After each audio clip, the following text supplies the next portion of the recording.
Hi, guys, and welcome to the Human Design System. If this is new to you, hopefully this video will help you to really get a handle on the basics and the foundations of human design. So I created this presentation to basically walk you through the top half of your human design body graph. I know when I got mine, it was very confusing and I didn't understand what half of it meant, even after I got a reading. So what I want to do is break this down even further for you so you can look at your own human design graph and get some feel for what it is you're actually looking about. So let's go ahead and dive in. First, I want to cover for you guys what is human design, right? Human design shows you where and how to access your body's consciousness as a decision making tool, and ultimately how to live as your true self. So it brings together the principles of the I Ching, astrology, Kabbalah, the chakra system, and quantum physics.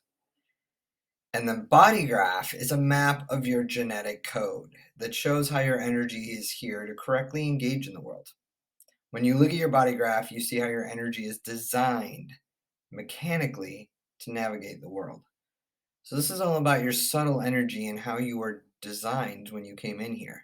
And that's what makes it so pivotal and so life-changing for so many people, because you really get a feel of like, oh, this is how I'm supposed to operate.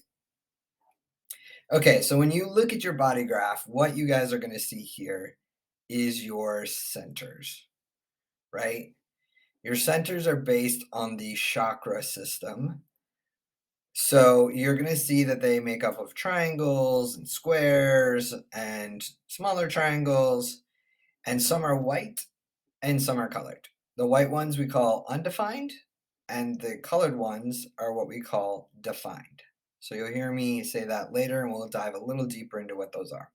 Your gates, which are all these numbers here that line up on your chart on the left and the right, are numbers that come from the Chinese I Ching. There's 64 gates in the Chinese I Ching, so you will see that the numbers go from 1 to 64.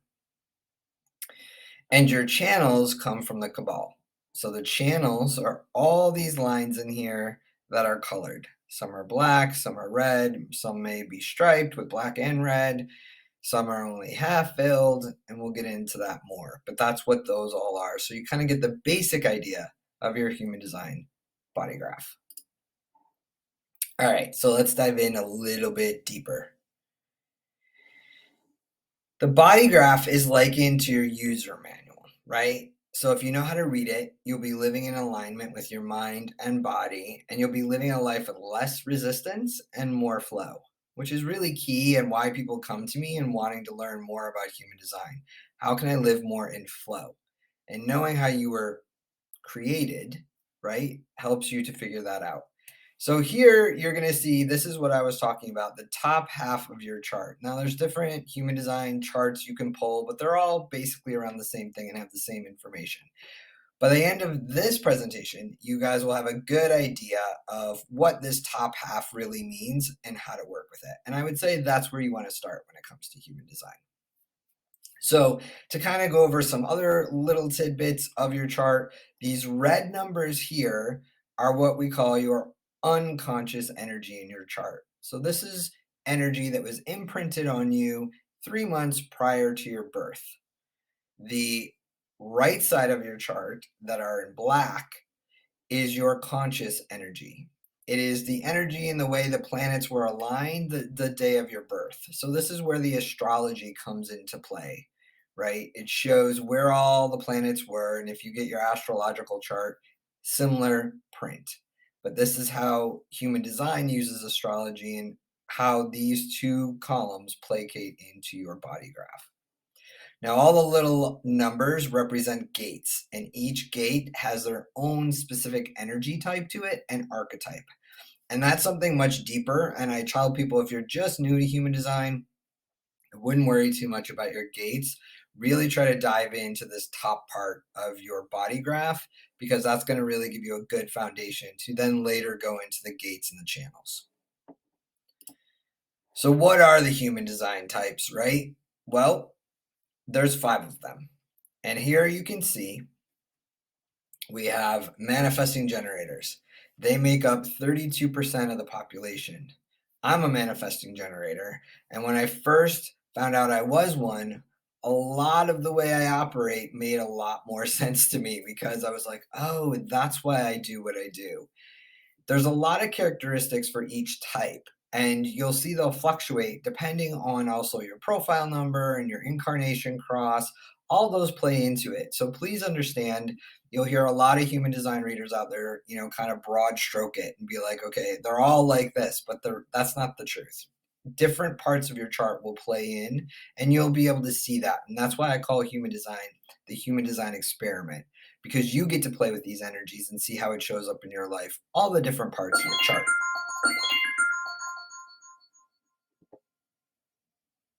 On top of that,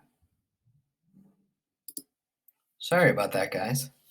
Real world living. Anyways, let's dive into these 5 types that I have for you. So manifesting generators, they're 32% of the population.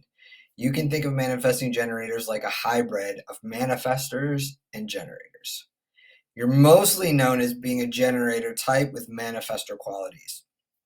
You're here to do the work, to build, and to master the art of working and building and really become a master at also skipping steps. We're good at that. You have a nonlinear approach to life. You look for shortcuts to your mastery, a desire to sample all of the things, and you are here to remind us to be lit up by life. And I resonate with that wholeheartedly. Projectors, they're 22% roughly of the population. You're intuitively connected to what's possible. Projectors are here to know and guide others towards that possibility. You hold within you the template for a new era in humanity, and your role is to help the rest of us move into that new era. So projectors are really here to be a lot of leaders, guides, a lot of wisdom in projectors. Now, mind you, it doesn't mean that manifesting generators don't have wisdom or any other characteristics, just kind of the broad strokes of each type. Generators, you make up 36% of the population, give or take. You're here to build and to do the work and become masterful at the art of building and working. Your role to build and work gives you access to the energy required to fulfill that role as long as you are using your strategy, which is to wait and respond. So generators are key, and they're the biggest group of the population out there. Manifestors, you only make up about 9%, give or take, of the population. You're here to initiate. You're the trailblazers and the change makers, and you have the ability to ignite others into action. You are the only type that can initiate projects and ideas without some sort of external cue because your inspiration comes directly from source. You have a strong energetic aura that can be felt by others around you. And this sometimes can repel people. And a lot of my manifesting clients deal with a lot of, some people think I'm weird. Some people don't get me. They think I'm a freak, or that, or they're all about me. And you'll see manifestors will have that. I run into that as a manifesting generator sometimes of, I'm either a genius or a freak. And that's what they're here to do. Manifestors, you're here to be that. You're here to get us to think outside the box, to think differently, to experience life in new ways. So, of course, sometimes that's going to be weird to people, right? You're going to say things and they're going to be like, what? Doesn't matter. You know what you know what you came here to do, and do it. Like, ignite us, push us, and be you wholeheartedly. Like, manifestors are here to trailblaze, just like I said. So they're a big deal. We're all big deals. Just to point that out. Okay, and the last of the 5 is reflectors. They only make up 1%. I only know of 2 reflectors personally. They're very, very small part of this bigger picture, but they have very important roles because you have an important role to reflect how well the communities you are in are doing. You also have the unique ability to hold up a mirror to others around you so they can see themselves reflected in the reflector's experience. So whatever's not working, whatever shadows you may be hiding, whatever's not working in the community, reflectors are going to reflect that back in a very loving way. They're not here to point fingers. They're not here to judge. They're simply here to reflect it back so the rest of us can grow and learn. And so they have a really tough job, and there's a lot that goes into being a reflector. A lot of people think, okay, we don't, what else do we do? But that's a lot. So that's why you won't meet a lot of them, but they have an important role in this system.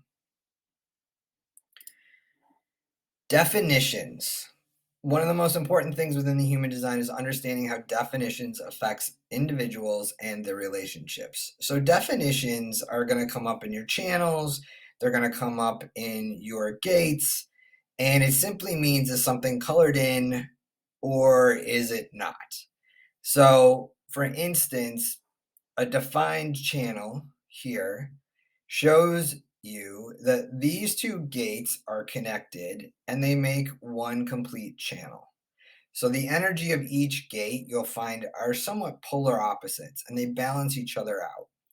So it will create this colored in channel. Now, in this particular channel, half of it's black, half of it's red. So, like I said before, the black energy is conscious, you're aware of it. The red energy is unconscious, and you may not be aware of it. So, whatever this gate 18 energy wise brings, it's probably energy that's in your life that you're not aware of. And so it might be energy that you want to take note of or see how it comes up. Whereas this gate 58, you are conscious of it. So you might be able to say, oh, yeah, I see where that shows up in my life. I see how that works. Now, when you see a channel over here that shows no connector, right? So you've got this gate 48 and black energy, conscious energy, but gate 16 not activated. This is a what I would call hanging channel, or what we call in human design a hanging channel, which means the other half of it isn't complete. And you will find that you will search out other people with the other half of your hanging channels.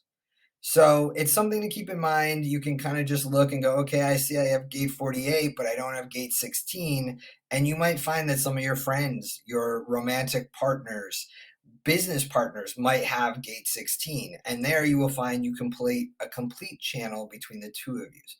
I want to make crystal clear when we're talking about this, it's all energy. So it's energy that you get to play with, and it's energy you get to see that shows up in your life, and it's energy that you get to see comes up in other people in your life. And that's why I call it an experiment, right? Because energy, everything is energy. And we get to play around with energy and we get to see and we get to sit with it and we can shift energy by our thoughts and our feelings. So human design is a great tool to help you do that. And that's what the energy of your chart is showing here. So when we get into definitions here, you will see no definition, single definition, split definition. Reflectors have no defined centers. They're all white. And so they're constantly taking in energy. And that's the one thing that you want to note about your centers. If they are white, that is where you're taking in energy from your environment, other people. Energy is coming into you. If your centers are colored in, that is where you are producing your own energy in that area and you're admitting it out. So you're not taking anything in, you're actually admitting it out. So you will find that, for instance, and this is my human design, my heart or ego is wide open. So if I'm with somebody who has this center defined or colored in, I will be taking in all that energy from their heart center, and I can feel it sometimes. So it's interesting to see where you're open and taking energy in and where you're actually emitting energy out. That's what's so big about the definitions, and hopefully that helps you to understand them better. Okay, your decision-making process. I would say that this is what most human design readers will tell you to start with because it's the easiest way to start using your human design. You will see that you have an inner authority and a strategy listed on your graph, right? Your inner authority is essentially your decision-making principle. It's the way you're guided. Some people are meant to make quick decisions. Some are meant to take their time. Some are meant to listen to their intuition. Some are wait to their emotions calm down. You get the idea. Then their strategy is that bridge that helps you sync your inner authority with how you should behave. So, for instance, manifestors, their strategy is to inform those they will impact. Now, this only goes for people that are going to be directly impacted by a manifestor's decision. It doesn't mean that if your partner is not going to be impacted, or let's say your business partner, you don't have to inform them of what you're going to do. What does that mean, inform? It means that when you make a decision, you have to let them know, hey, I've decided to do XYZ, because it's going to impact them. Trust me, when you do this, it will make less resistance in your life. I've worked with many manifestors who have not done this, and they come back and go, oh, it's making my life hell. And I said, well, did you inform them of your decision? They went, no. That's why. Generators are to wait to respond to a sign. So a lot of generators, depending if they're emotional or sacral, something will come in and it's a gut instinct, right? It's a yes or no. Should I do this or shouldn't I? They'll know right away. Yes or no, I want to do this. Same thing, manifesting generators. We're a combo of both. We have to wait to respond like a generator, so it's a gut instinct, and we do well with multiple choice questions. Like for manifesting generators, do you want chicken or beef for dinner? Do you want to go out to dinner? Or do you want to stay home? We do really well with questions like that because our gut instinct can respond immediately and pick.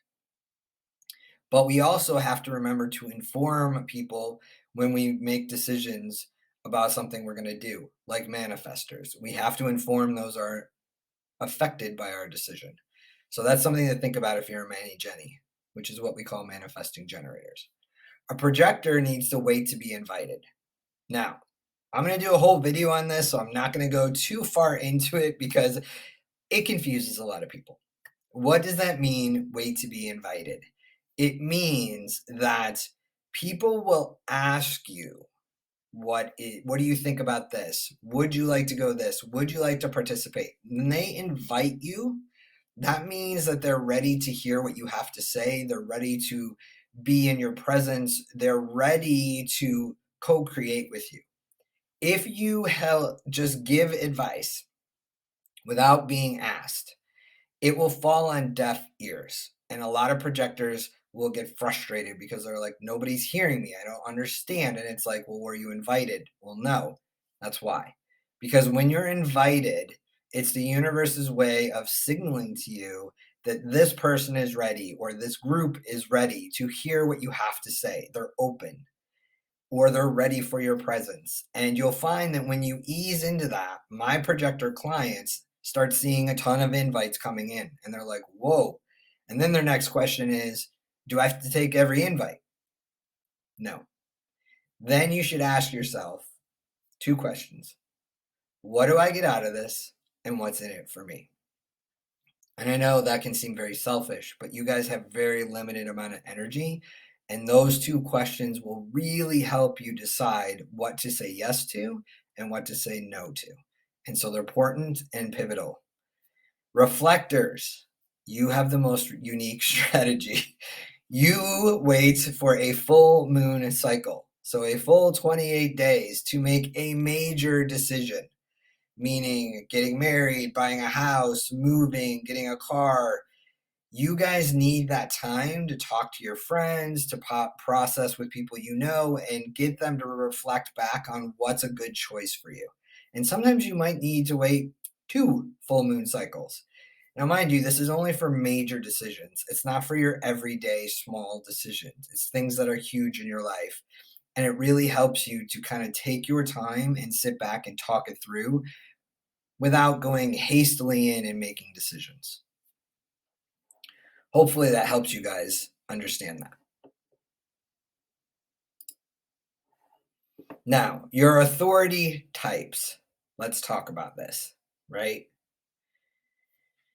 Your authority types are all these different ones that we see here. So you have an emotional authority, and I'm just going to go through them briefly. The most important mantra you could use is wait for clarity over time. You have emotional highs and lows. This is called an emotional wave. And making a quick decision on a high or low can lead to emotional chaos and regret.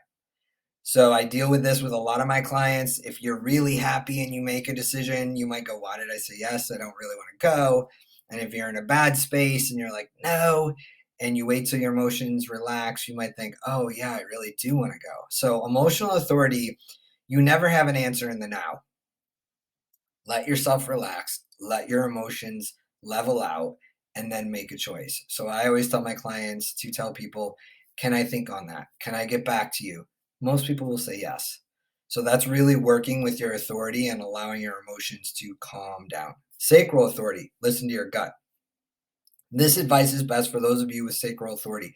The sacral center is meant to respond to external opportunities and situations. So it's a gut response. And what I would say to you is, get really comfortable in what your gut response is, where it comes from, right? You'll know. Some people it shows up in different ways. Some people it's anxiety. Some people it's just an instant knowing.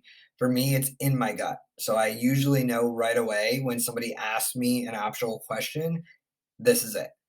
I just know. And the more your friends and family practice giving you choices, the better you become at it. You know, my clients now, I'll say to them, you want 10 or 10:30? Because I'm used to operating that way. And my friends do it with me, and I find out it helps me make better decisions when I have a choice. If you ask me an open ended question, I tend to not know right away because my gut can't respond to an open ended question.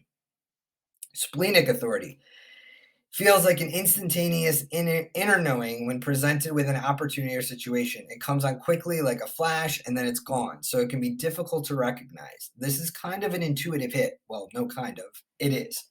So you really need to know how to work with your intuition, right? When is that coming up? And it's just you know what you know. And you may not even know why you know it. You just know it. But it can be very subtle. So I work with a lot of my clients and give them intuition worksheets to help them work with the splenic authority because it really teaches them how their intuition shows up. And once you know that, you can know your subtle tweaks of, yeah, this is a yes, this is a no, or this is I need to sit back and wait. Ego authority, this one up here.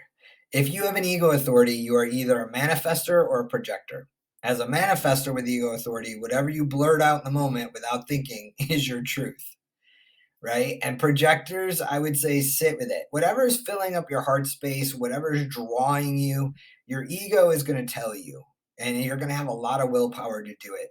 So know that if it feels good, if it's something that's calling to you, especially in that heart space, go with it. Self-projected authority, we don't see this a lot. So, and we don't see environment authority a lot either. So these you don't really have to worry about too much, but I'll go over them. It can be easy to lose sight of who you are when the conditioning of the world is so loud, but learning to trust the truth of who you are is key for you. You need to learn to listen to your own voice and trust the information that comes from it. So it's really understanding yourself and knowing and trusting yourself to make the best decisions. Your environment authority, unlike the other types of authority above, you have what is called an outer authority rather than an inner. There is no particular center defined in your body to check in with to make sure your decision is correct or right. You just kind of go with it. Go with whatever you're feeling at the time and whatever you're like, okay, this is just what it is. And I'm going to pick this choice and I'm going to go down this road, right?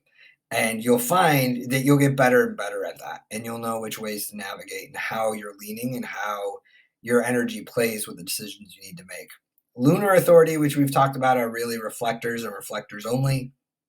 They have to wait the 28-day cycle. Pretty standard for that one. Okay, your profile. What is it? You will see these numbers on the right top of your body graph. Mine is a 4-1, so I use mine as an example. And these come from the I Ching. So they are 12 profiles in human design. There isn't really anything to do with your profile except become aware of it. It's your personality in a way, and what we should tell you. It shows up in the way that you operate in the world. In your awareness, let go of any ways you may have been conditioned to think that there is something wrong with you for the way you were meant to naturally exist in the world. There are 6 lines that make up these 12 profiles. The bottom 3 lines are called the lower trigram, line 1, 2, 3, and they're intrapersonal lines. These energies are all about your own personal karma and experience, right? So it's all about your own personal journey. The top 3 lines are transpersonal energies, and this is line 6 or 4, 5, 6. Sorry, I meant going backwards looking at the diagram. So line 4, 5, 6, they're the transpersonal energies.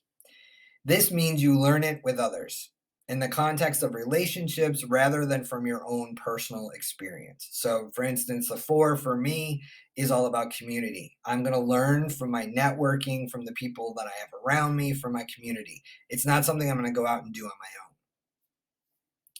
So, the meaning of the lines, the first number, this number here, your top number, is your conscious energy.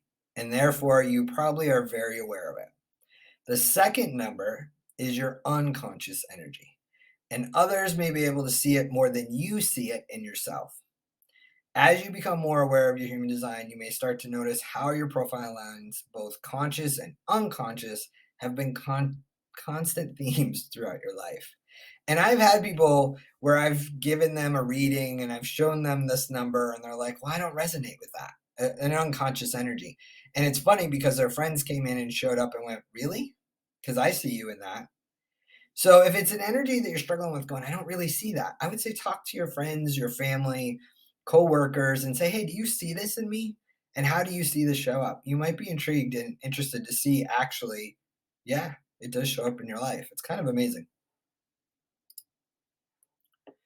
Okay, so each line has an archetype, right? It's kind of an overall theme of that particular line. And so here I'm going to break down the 6 archetypes that are in human design profiles. So line 1 is the investigator. And as you saw, I was a 4-1.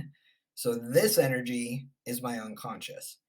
The investigator wants to get to the bottom of things, to figure things out. Investigators often have a strong knowledge base and can teach what they've learned through research. I totally identify with this. I will zone in on something and read it and master it, especially if it intrigues me. And then I usually end up teaching it and using it to work with my clients. So I get this on so many levels. Line number 2, the hermit. The hermit's knowledge is inherent. They are naturally gifted, and the best thing they can do for themselves is to become absorbed in their own process. During their process, they don't want to be disturbed, thus giving off those hermit vibes.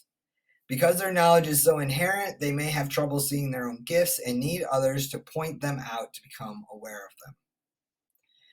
So that's line 2 if you have it in your chart. Line 3, the martyr. Line 3 people are learned by trial and error, by life experiences. They literally have to go out and try things. They can't even read about it. They need to experience it. They have a natural ability to keep trying again, even if they fail, because they aren't afraid of failing. People may naturally be drawn to a 3 because they tend to be very likable. 3s go out there and do this trial and error, so they can teach the rest of us what works and what doesn't work. And they can get knowledge from that. And they literally have to go experience things. So I have a lot of 3-5 friends. I have a lot of clients that are 3s, and this comes up a lot. So understand that they need a lot of room to kind of travel or try new things. So if you have a 3 in your family or you're dating a 3, don't take it personally. They're just being a 3. Line 4, the opportunist. The opportunities lie not with strangers, but rather within personal networks. Line 4 people want to have a close group or network of friends, and those are their people. Their quality of life is determined by the quality of their relationships. Like you guys saw previously, my profile is a 4-1. So I'm very conscious of this, and community is my big thing. So this really helped me understand how my networking and friends help me in various ways that I never even realized. Line 5, the heretic. The 5, their process is external and impersonal. This doesn't mean that they don't have close relationships, but they can easily network with strangers. They have a hero sort of energy, which often causes others to project onto them. If you have a line 5, remember that you don't have to save everyone. It's okay to say no. The other side to line 5, I would say, is they are not very good at letting people know who they are. And so a lot of times people will meet a 5 and think they're one way, but then once they get to know them and see that there's something else, they might be very disappointed. So if you do have a 5, I would keep that in mind too, because you can feel like people are judging you, but the reality is sometimes you're not very open to them getting to know you. So just consider that. And the last one is line 6, the role model. So line 6s go through 3 stages of life. The first, from 0 to 30, is all about trial and error. They kind of live as a line 3. Remember, we talked about trial and error. The second cycle is 30 to 50. It's about taking everything you've learned and formulating it into something. This time is sometimes referred to as being on the roof and indicates a time of going inward and honing a craft. So this is where they're taking all their knowledge, all the stuff they went through, and they go through a lot. Line 6s go through a lot.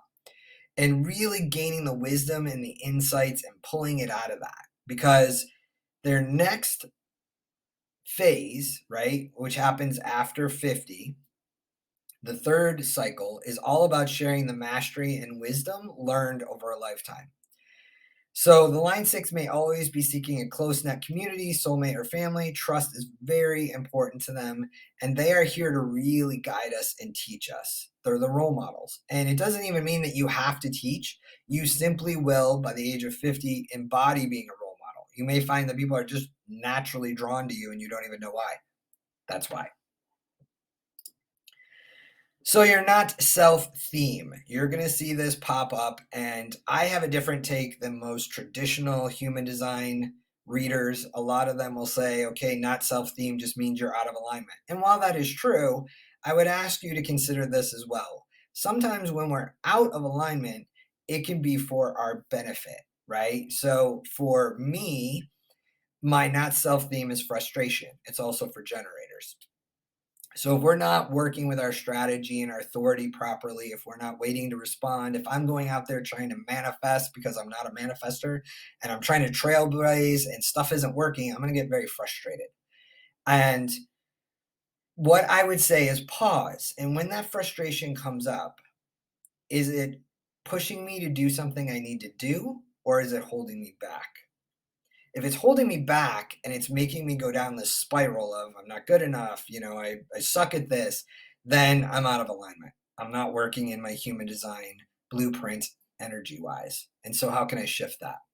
But if it's kicking me in the butt and it's going, okay, I'm frustrated because I've had this on my calendar for 4 days and haven't done it, well, maybe it's time to do it. So I would say use both sides of it and sit with your not self theme and see what it's trying to do and guide you. So I already talked about generators and manifesting generators. We can experience frustration. And that's a sign you're not in with your alignment, like I said. Decide which way that goes. Projectors, it's bitterness. And I get a lot of projectors go, I don't like bitterness. Okay, it's jealousy, envy, comparison, pick one. Any of these flavors are popping up, it's time to regroup. With your deep ability to see into others, you often neglect yourselves. So bitterness and its related to cousins jealousy show up when we need to spend time inside ourselves. So you probably are very tired and you haven't been taking the rest you need to. Check in with that. Manifestors, it's anger, right? I was working with a client the other day and they realized, and they go, I didn't realize my child doesn't have an anger problem. I was just not letting them be themselves. I'm like, right.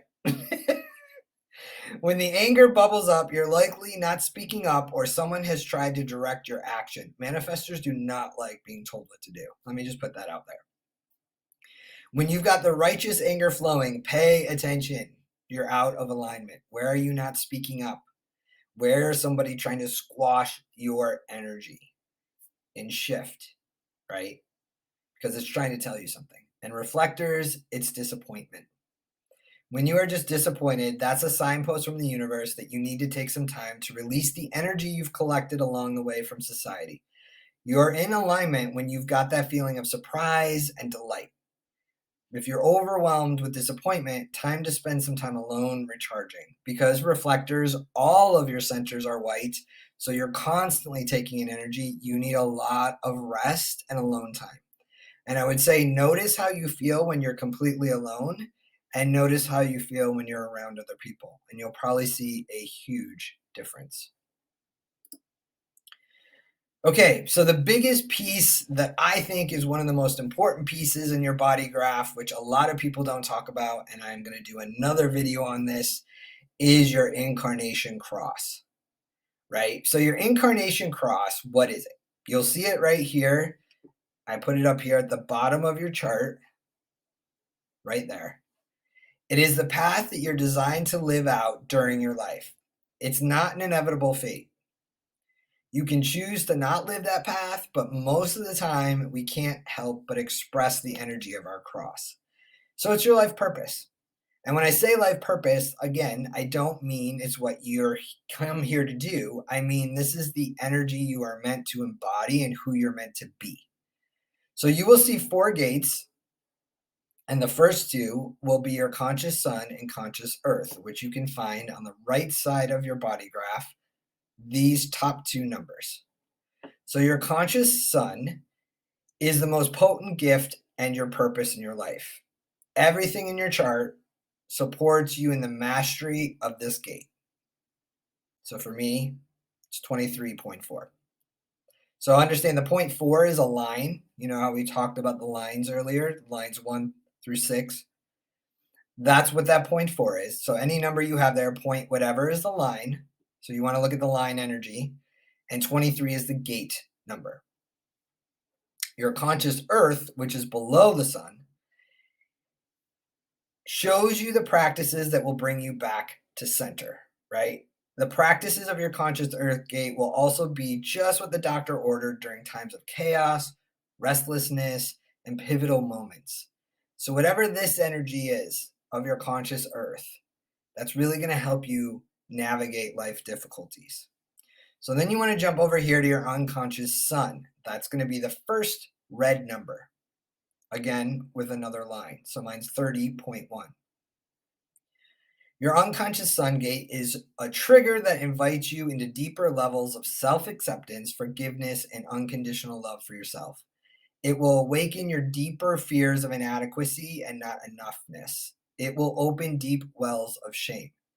The practice becomes your healer. So what I really want to preface before I go on to the next one is all of these gates have shadows and light, or you'll see in my readings I say positives and negatives, although they don't really mean those. All of us pretty much live in the shadows, the negatives.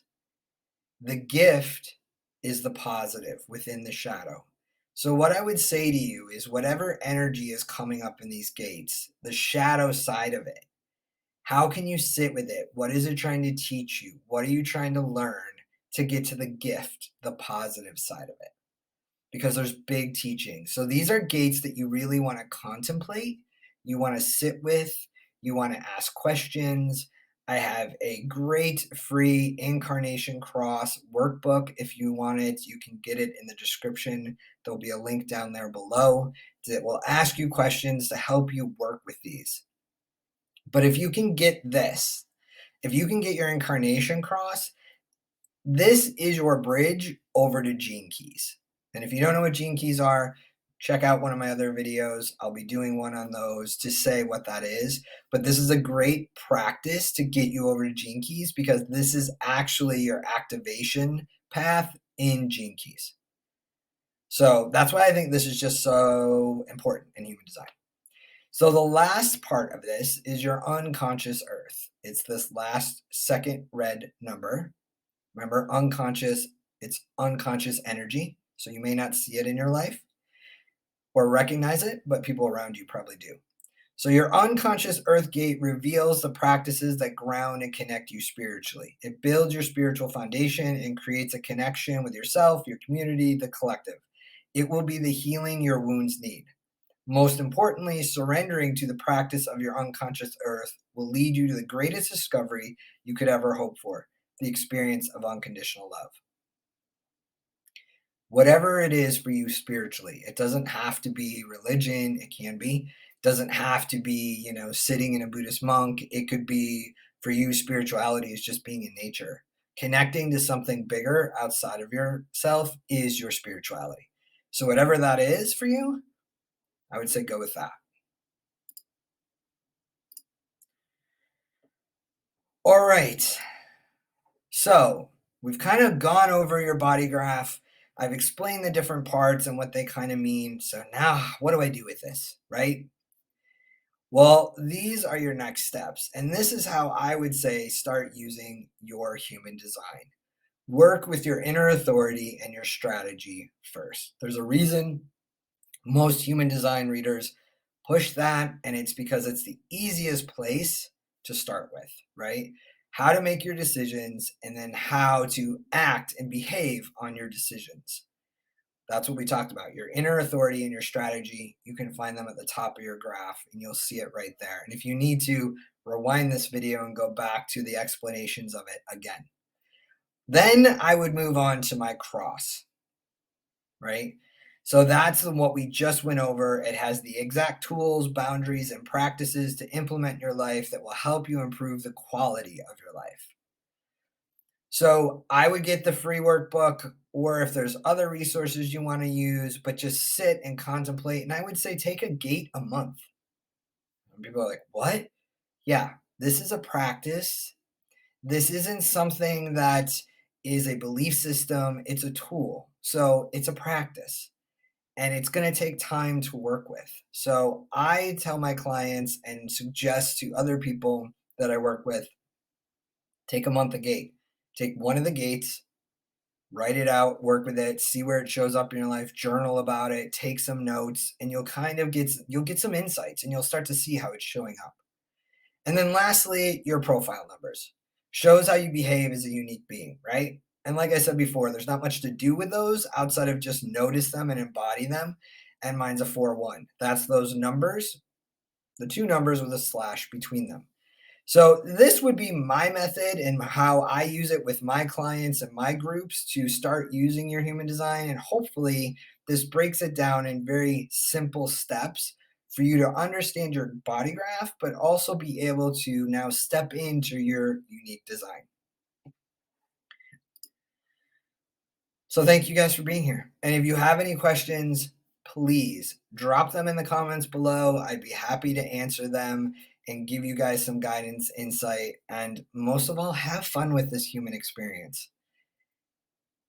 Experiment, see where it shows up, talk to people, and enjoy it. And I'd love to know what insights you have found or what shifted in your life. See you guys on the next one. Love you.